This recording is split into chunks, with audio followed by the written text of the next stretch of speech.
Hi everybody, my name is Salar and you guys are welcome to this exciting course on C Sharp. In this course, we are learning C Sharp step by step. So now we are done with the variables. We know how to create, use and print the variables in the console. It's now time to move ahead.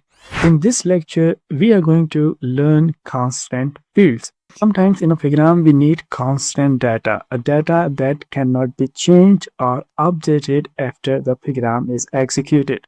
Variables are not constant. Data in the variables can be changed and modified anytime, and that's why they are called variables.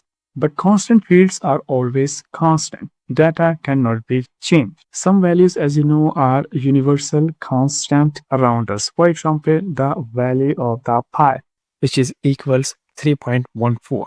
But there are some occasions where you define your own constant values. You want them consistent or unchanged all the time.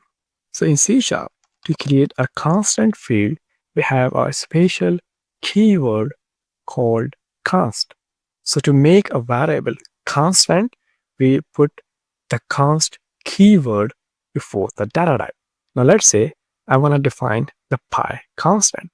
So after the const keyword, I put the data type and the name of the field and then the value. The value which is assigned to this pi field now can't be changed in the program. If I try to change or overwrite the value, I will get the error. As you see, our program complains. So we can't change or modify a constant after the creation. As we can't change or override a constant, that's why they aren't called variables. They are called fields. A variable can be overwritten, and a value in the variable varies. That's why it's called variable. So pi is already a constant in its nature, but you can also make your own constant fields using the keyword const. Let's say in a program, you offer your customers a day discount of 0.5%. So this value is for a whole day. It's important as well as sensitive.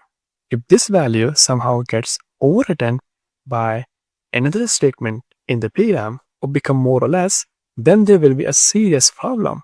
Your customers either become very delighted by your generosity or become disappointed for not getting the right discount.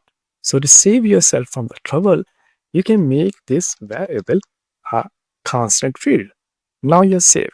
And one last thing before we end this lecture. A constant field can't be declared. It must be initialized.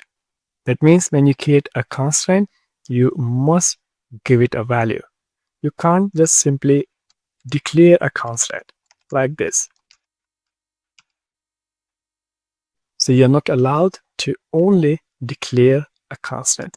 You must assign it a value immediately. I hope you understood the concept of using constant fields. I will see you in the next lecture. Thanks for watching.